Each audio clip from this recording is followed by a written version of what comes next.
Fala aí, pessoal, tudo certinho então no nosso projetinho Direito Previdenciário nos jornais. Então eu peguei aqui, olha só, bora logo de bate pronto aqui. Eu peguei uma matéria bem legal, quer dizer, bem legal em relação ao tema Direito Previdenciário, porque para os trabalhadores do Bradesco talvez não fosse muito legal aquela época. Mas enfim, foi uma matéria lá de 2017, tá vendo?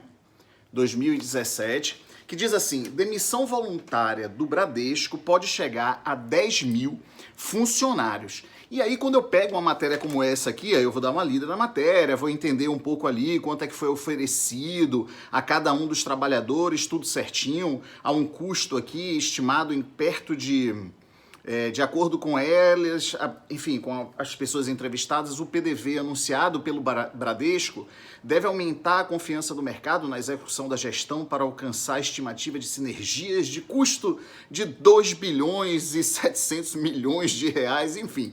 Aí a matéria vem trazendo informações, mas o que me interessa mesmo é o seguinte: esses 10 mil funcionários, eu nem sei exatamente se aconteceu ou se não aconteceu, mas eles receberam ali uma verba, ou seja, chamada PDV ou PDI, Plano de Demissão Voluntária, Plano de Demissão Incentivada. E a pergunta que não quer calar,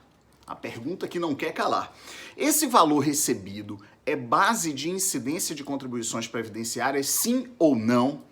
Não! Esse valor recebido ele tem uma característica de verba indenizatória. Então, portanto, PDV, PDI não são parcelas integrantes do salário de contribuição.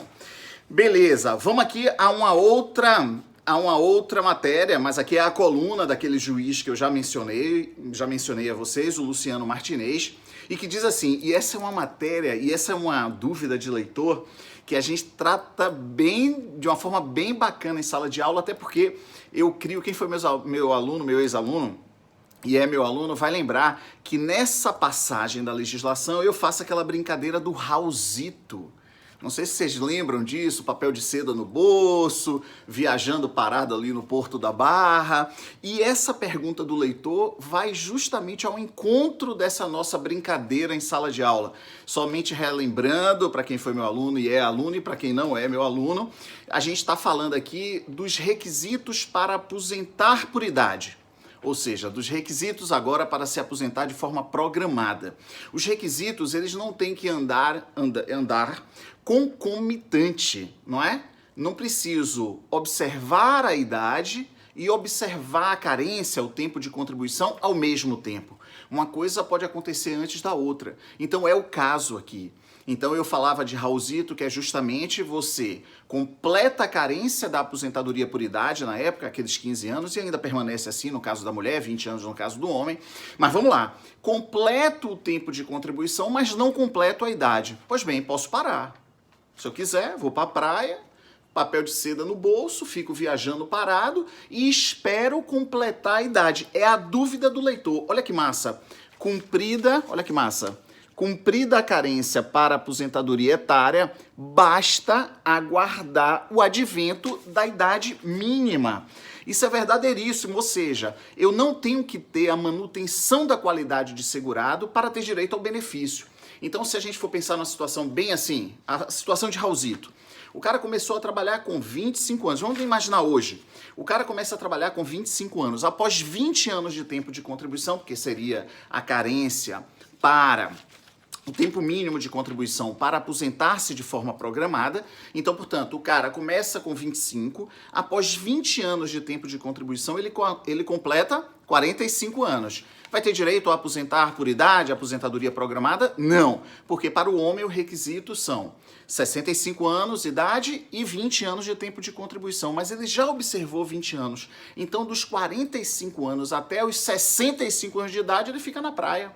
Bem, ele vai perder a qualidade de segurado, cumprindo aquele período de graça, ele perde, fica desprotegido, mas beleza, é risco dele, é por conta e risco dele. E aí ele fica dos 45 aos 65 anos sem trabalhar, sem contribuir, sem zorra nenhuma, e quando completar 65 anos de idade, ele se dirige a uma agência da Previdência, lá no meu INSS, e faz o requerimento da aposentadoria programada. Pode? Pode. Os requisitos, eles não precisam estar ali, serem completados, completados, né, observados de forma concomitante. Beleza? Tranquilo? Então, essa é muito massa, né? Cumprida a carência para a aposentadoria, basta aguardar o advento da idade mínima para fazer o requerimento do benefício. E por último, pessoal, contribuição previdenciária deduzida e não recolhida é crime de apropriação indébita. Isso também é muito questionado em sala de aula, porque muitos alunos trabalham, então tá ali no seu trabalho prestando serviço às empresas e tal, e diz assim, pô, Ítalo, eu tô sofrendo desconto, mas eu não tô vendo esse recolhimento. A empresa desconta e não recolhe. Isso me prejudica? Bem, isso é um crime contra o empregador, não é? O crime de apropriação indébita, ele está descontando a sua contribuição porque ele é responsável pelo recolhimento e não você, já que você é o empregado da empresa, ou o contribuinte individual que presta serviço à empresa, ou o trabalhador avulso, ou o empregado doméstico em relação ao empregador doméstico.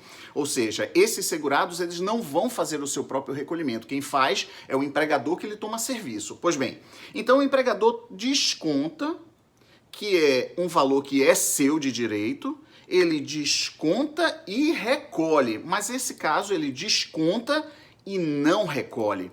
Então, portanto, ele está ficando com algo que não é dele. Então, por isso é o crime de apropriação indébita. Mas agora na outra ponta, como você, trabalhador, não é responsável pelo recolhimento, você é prejudicado? Não, não é prejudicado. A rigor, a fiscalização da Receita Previdenciária, que agora é Receita Federal, vai atrás lá do empregador para constituir aquele crédito, cobrar aquele crédito, mas o trabalhador não pode ser prejudicado. Basta ali comprovar que tinha vínculo, leva lá os contra-choques, a carteira de trabalho assinada, os contratos de trabalho, ou seja, faz prova de que trabalhou, sofreu o desconto, ou até mesmo não tenha sofrido, mas aí já é outro aspecto, mas vamos lá. Sofreu desconto e não foi recolhido, não pode ser prejudicado. Então há a presunção do desconto e do posterior recolhimento, ainda que não tenha havido. Tanto há a presunção do desconto, como também há a presunção do recolhimento. Então é simples assim, direito previdenciário é papuf, é preto no branco, é um abraço, não tem errada não. Então a gente passou aqui por 3 situações bem legais, não é? Plano de demissão voluntária, aquilo que é recebido é verba indenizatória, portanto não é base de incidência.